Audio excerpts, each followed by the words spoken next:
ଅପେକ୍ଷାର ଅନ୍ତ ଘଟିଲାଣି, କ୍ଷୀରମଣିଙ୍କୁ ଭତ୍ତା ମିଳିବ କେବେ?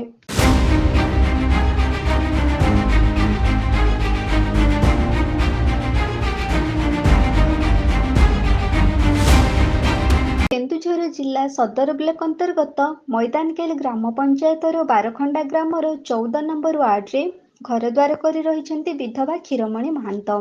ସ୍ୱାମୀ ମଙ୍ଗୁଳୁ ମହାନ୍ତ ମୃତ୍ୟୁବରଣ କଲା ପରେ ବହୁତ କଷ୍ଟରେ ପରିବାର ପ୍ରତିପୋଷଣ କରି ଘର ସଂସାରକୁ ଆଗକୁ ନିଅନ୍ତି।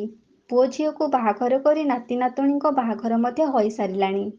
ଏବେ କ୍ଷୀରମଣି ବୟସର ଅପରାହ୍ନରେ ପହଞ୍ଚି ବାର୍ଦ୍ଧକ୍ୟର ସଂଗ୍ରାମ କରୁଛନ୍ତି।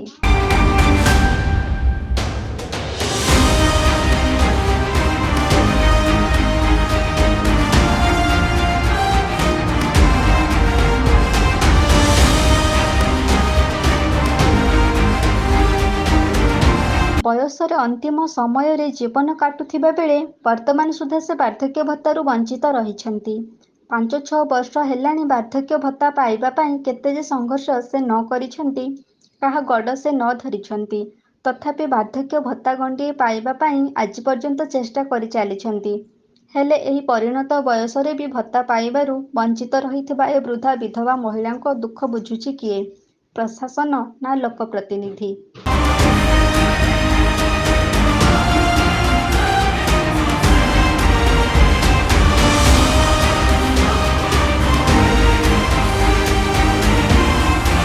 ନିଷ୍ଠୁର ପ୍ରଶାସନର କରୁଣ ଛବି ଆଜି ହତାଶ କରିଦେଇଛି ବାର୍ଦ୍ଧକ୍ୟ ଆଉ ବିଧବା ମହିଳାଙ୍କୁ। ଗରିବ ସୀମାରେଖା ତଳେ ରହି ଜୀବନ କାଟୁଥିବା କ୍ଷୀରମଣିଙ୍କୁ ନା ମିଳିଲା ବାର୍ଦ୍ଧକ୍ୟ ଭତ୍ତା, ନା ମିଳିଲା ବିଧବା ଭତ୍ତା, ନା ମିଳିଛି ତାଙ୍କୁ ଆବାସ ଯୋଜନାର ଘର ଖଣ୍ଡିଏ। କିଏ ବୁଝୁଛି ତାଙ୍କ ଦୁଃଖ? ପ୍ରଶାସନ ନା ଜନପ୍ରତିନିଧି? ସମସ୍ତେ ନିଜ ନିଜ ସ୍ୱାର୍ଥ ପଛରେ ବ୍ୟସ୍ତ ରହୁଥିବା ବେଳେ ଗରିବ ଅବହେଳିତ ସାଧାରଣ ଲୋକଙ୍କ ଦୁଃଖ ବୁଝିବ କିଏ?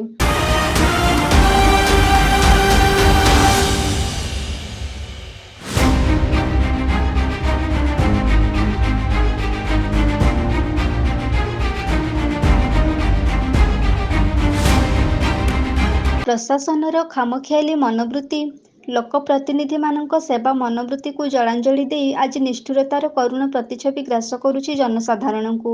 ଅନ୍ଧ ହୋଇ ସେବା ନାଁରେ ପ୍ରଳାପ କରୁଛନ୍ତି ସିନା, ଗରିବ ନିରୀହ ଲୋକଙ୍କ ସମସ୍ୟା ବୁଝିବା ପାଇଁ ସମୟ ଅଭାବ ହୋଇଯାଇଛି। ଆଉ ସେ ସମୟ କେବେ ଆସିବ କି ନାହିଁ, ସେହି ଅପେକ୍ଷାରେ ନିରୀହ ଜନତା।